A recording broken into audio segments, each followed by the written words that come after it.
What's up, everybody? Welcome back. It's TSG Live. Make sure you like, comment, and subscribe depending on what you're watching this on. Let's get into the picks from the last video real quick. A lot of things came out, as was said. The Raptors did end up beating the Heat 106-96. The spread was plus 5.5. The Pistons ended up beating the Celtics 112-105. Cade had a great game. Jalen Duren did not come through in the rebounds, but the Pistons played a good all-around game and actually got that win, fought that one out. That was really cool to see. That's going to come up later again. They lost the last time in Boston, so we're going to see that in the playoffs possibly. The Rockets and Nuggets, that went into OT. The Nuggets actually pulled that one out. The Jamal Murray and Jokic show, as I said, I think Jamal had 35, Jokic had 39. Sengun had a triple-double. Kevin Durant had 25.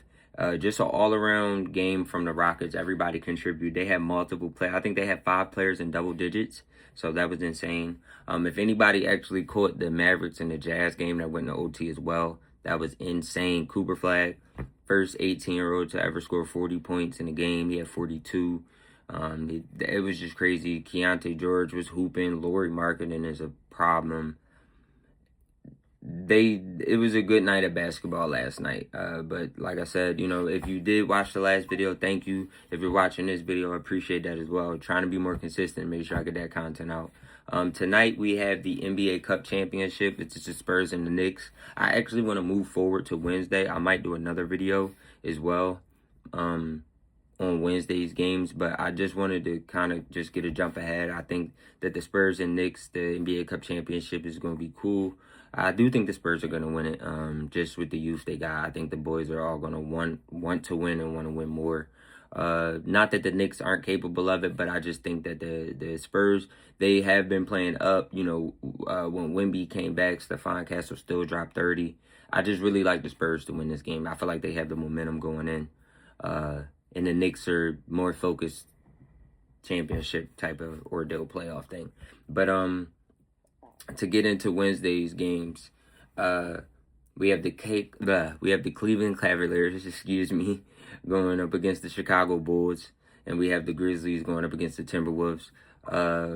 I just flat out, I do think that the Bulls are going to beat the Cleveland Cavaliers. They have a defensive problem. They're struggling on defense, and it is, I think, very obvious. They gave up over 100 points to the Washington Wizards. They actually just lost to the Hornets.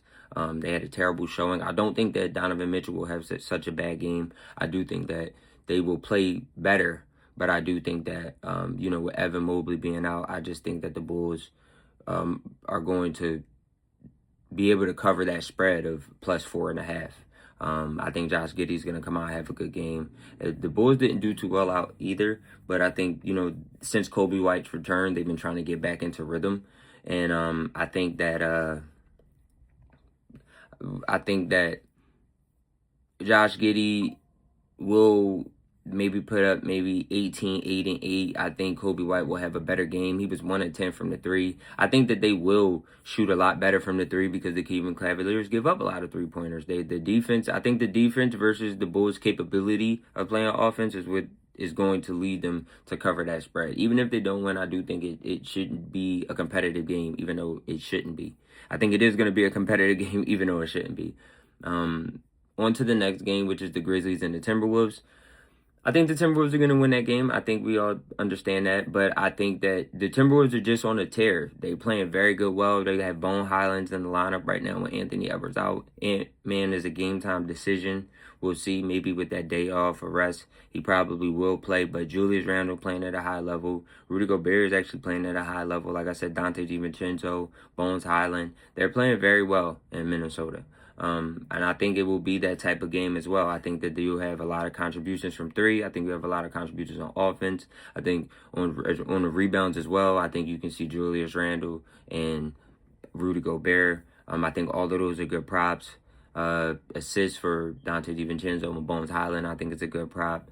15 points, 10 points for them. I think the 3-point Naj Reid as well, 15 points, maybe 3 threes is a good prop. Even for the rebounds as well for him. So I just think that, the Timberwolves, as we know, they are one of the top teams in the league.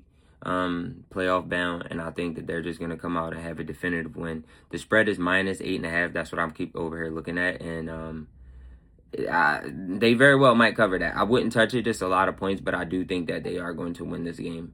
So any -6, -5.5, I would take that, no problem. So that's what we're going to do. But that is the games for Wednesday, December 17th. Again, tonight, we have the NBA Cup game versus the Spurs and Knicks. I am going to watch that game, see where it goes. And then on Thursday, we have a full slate of basketball. So I'm looking forward to that. But if you have watched this video up until this point, I appreciate it. As I said, I'm trying to be more consistent. Let's make some money. It's TSG Live. Please make sure you like, comment, and subscribe. We out here. All right.